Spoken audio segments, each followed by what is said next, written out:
Apa hukumnya jika kita puasa? Ketika kita tidur sejenak, mimpi basah. Apakah puasa kita batal? Tak batal. Kenapa tak batal? Karena mimpi bukan kemauan kita. Tak bisa direquest. Pak Ustadz, bagaimana pendapat Ustadz tentang seorang mahasiswa? Nah, kenapa dia? Ingin kerja sebagai ojek online. Orang tuanya tak memberi izin karena malu. Mohon tanggapan. Kalau orang tuamu sudah mencukupkan hak-hakmu, dikasihnya engkau uang belanja untuk kuliah di Medan, disiapkannya untuk kos-kosan, maka tak usah kau menjadi ojek online. Ikuti saja. Tapi kalau kurang, engkau membantu meringankan beban dia, maka sampaikan ke orang tuamu, tidak perlu malu punya anak jadi tukang ojek. Justru bahagia. Dengan kerja keras itulah nanti anak ini akan berdiri di atas kaki sendiri. Allahu Akbar. Kata Ibnu Khaldun, ini siklus yang tak pernah berhenti. Orang yang miskin, susah, melarat, berjuang. Orang yang berjuang, berhasil. Orang yang berhasil, nyaman. Orang yang nyaman, tentram, adem, ayem, malas. Orang yang malas, balik susah. Kerajaan pun begitu, orang pun begitu. Itu dulu Pak Ustadz, ayahnya itu susah. Sekarang dia tengoklah tenang. Habis itu, itulah susah dia balik. Kerajaan juga begitu. Awalnya zaman Nabi Muhammad susah, naik pejuang Abu Bakar, Umar, Utsman, Ali. Pada masa Bani Umayyah, Bani Abbasiyah terlena. Akhirnya tumbang, jatuh. Abad kelima diserang oleh Mongol, Tatar. Habis, hancur, bangkit balik. Nah itu memang sudah sunnatullah. Maka anak ibu bapak yang mau kerja susah payah, mau dia mencari nafkah, maka pesankan ke dia, kau silakan, tapi jangan sampai kuliahmu terganggu, jangan sampai kau macam-macam. Kalau bisa helmnya jangan kau buka-buka, malu aku kalau nampak tetangga mukamu nanti. Mana tahu malu dia kan. Tak perlu kita malu. Yang kita malu kalau anak kita itu merampok. Kita malu kalau anak kita itu berzina. Ini sekarang banyak orang tua tidak menempatkan malu pada tempatnya. Anaknya cari nafkah, dia bilang malu. Anaknya bonceng anak gadis, dia tak malu. Itu anak siapa Pak? Anak saya lah. Kok boncengnya? Ya sifat ayah kan gak terlalu jauh jatuh dari bapak. Rupanya ulah dia macam itu 30 tahun yang lalu. Bagaimana hukumnya ketika kita mandi wajib? Maaf cakap, ini masalah fikih. Jadi dalam kitab fikih dikatakan toharoh itu dimasukkan ujung kelingking ke dalam dubur supaya keluar semua sisa-sisa kotoran. Nah dia bertanya tentang itu. Bagaimana kalau ketika dimasukkannya ujung ke dalam dubur, tiba-tiba terikut kotorannya di jari?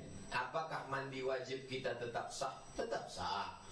Mandi wajib tidak. Antum sedang mandi wajib, terus kencing antum, maka tidak batal mandi wajibnya. Terus kemudian ketika sedang mandi wajib, antum, maka tidak batal mandi wajibnya. Jadi mandi wajibnya tak batal. Antum tetap. Teruskan mandi, cuci bersih.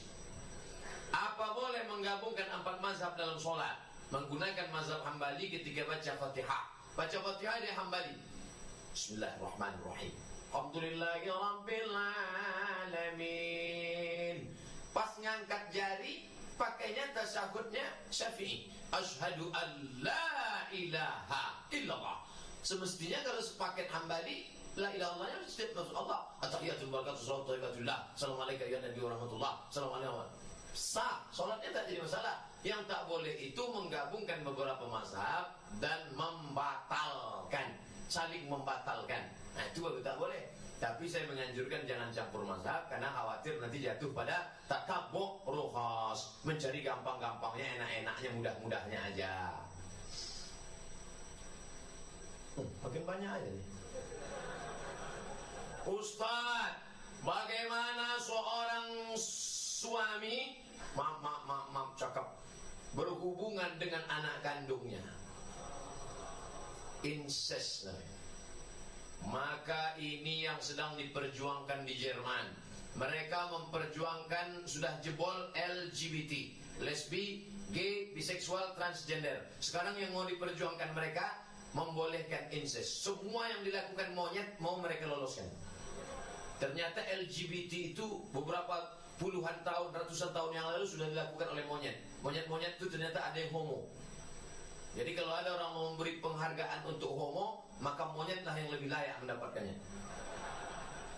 Monyet melakukan incest, mereka pun mau juga melakukan itu. Maka hukuman bagi si bapak ini adalah ditanam badannya sampai sepinggang, dilempar batu sampai mati. Asy-syaikh wa syaikhatu, seorang laki-laki, perempuan sudah menikah tapi berzina, farjumuhumal battah, rajam, lempar batu dia sampai mati, halal darahnya. La yahillu damu mri'in muslim illa bi'ida salas. Tidak halal darah seorang kecuali melakukan 3. An-nafsu bin nafsi, pembunuh, pancung kepalanya. As-sayyibu zani, sudah menikah berzina, rajam, lempar batu sampai mati. Yang ketiga, at-tariku lidinihi, al-mufariqul jamaah, murtad. Orang murtad pun dipancung. Hukum mati ada 3. Pertama, gantung. Kedua, tembak. Ketiga, pancung. Indonesia memakai tembak, makanya pembawa narkoba ditembak. Pasti jatuh. Yang kedua, Mesir gantung. Irak pun gantung, makanya Saddam Hussein digantung. Sedangkan Saudi Arabia pancung. Menurut ilmu kematian, di antara tembak dengan gantung dan pancung, lebih ringan pancung. Tapi itu prediksi mereka, karena prediksi mereka mengatakan kalau tembak itu sakit, kalau gantung itu pun patah lehernya. Tapi kalau pancung, sebelum dia mati, dia udah pingsan duluan. Karena ketika pisau itu kena ke sini. Tapi aslinya kan belum valid, karena yang mati itu tak pernah cerita bagaimana rasanya. Itu kata-kata mereka aja. Kalau membatalkan sholat, bolehkah masalahnya saya sholat di kamar, mengunci pintu, lalu adik mengetuk-ketuk pintu, atau dengan alasan apa saja bisa membatalkan sholat? Antum sholat di kamar, pintu antum kunci, datang adik antum ngetuk pintu, antum kuatkan ayatnya Bismillahirrahmanirrahim. Oh tahu dia, agak tenang sholat. Atau kalau sholatnya zuhur, asar, antum kuatkan takbirnya, Allahu Akbar, Sami Allahu liman hamidah. Tahu dia sholat. Jangan membatalkan sholat. Maka orang membatalkan sholat tanpa sebab syar'i hukumnya haram. Haram membatalkan sholat. Jangan membatalkan sholat. Bagaimana kalau ada orang sedang camping, surfing, outbound, anak-anak muda sedang outbound, sholat di tanah lapang, di depan ini ada sumur tua, ada lubang, tiba-tiba datang orang buta, tak tahu dari mana orang buta datang. Maka bolehkah dia membatalkan sholatnya? Tak boleh. Dia tetap tarik tangan orang buta itu, dia selamatkan dari lubang itu, dan sholatnya tak batal karena hajat. Dia tetap sholat.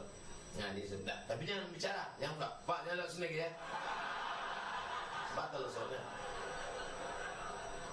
Uqtulul aswalaini fi sholat. Bunuhlah dua yang hitam walaupun kau sedang sholat. Allahu Akbar. Nampak dua yang hitam. Al-aqrab kalajengking, al-fu'ban, al-af'a, ular. Nampak ular hitam, maka antum bunuh. Bunuhnya memang betul-betul bunuh. Macam mana orang bunuh? Jangan pula bunuh sekali, berarti berlari lah dia. Belum. Nah, itu dalil boleh. Gimana cara sujud sahwi Pak Ustaz? Antum lupa ingatnya sebelum salam. Sebelum salam itu antum sujud Allahu Akbar, Subhana man la yanamu wa la yasbu. Maha suci Allah yang tak tidur dan tak lupa. Allahu Akbar. Duduk antara dua sujud, diam aja. Sujud lagi Allahu Akbar, Subhana man la yanamu wa la yasbu. Habis itu duduk lagi Allahu Akbar, baru salam. Sujud sahwi sujudnya 2 kali. Sujud itu ada 3. Pertama, sujud syukur. Kapan itu? Waktu Manchester United menang melawan Real Madrid. Yang kedua, sujud tilawah. Wa hum la yastakbirun. Allahu Akbar. Nama ayatnya sajadah, nama sujudnya tilawah. Yang ketiga, sujud sahwi. Nah, ini pembahasan tentang sujud. Bagaimana pandangan Ustaz mengenai mazhab Apakah setiap muslim boleh mengamalkan mazhab atau hanya satu mazhab saja? Mengetahui banyak mazhab, mantap, baik, bagus. Supaya kita menghormati orang. Dalam beramal, maka pakailah satu mazhab. Satu mazhab, satu mazhab. Lebih selamat ibadah kita. Apa hukumnya jika kita puasa? Ketika kita tidur sejenak, mimpi basah. Apakah puasa kita batal? Tak batal. Kenapa tak batal? Karena mimpi bukan kemauan kita. Tak bisa di-request. Bisa? Mana bisa? Kadang-kadang kita berpikir baik, tiba-tiba datang yang tak baik. Nah, ini bukan kuasa kita. Maka di luar kuasa kita. Maka tak batal. Antum mandi, puasa lanjutkan.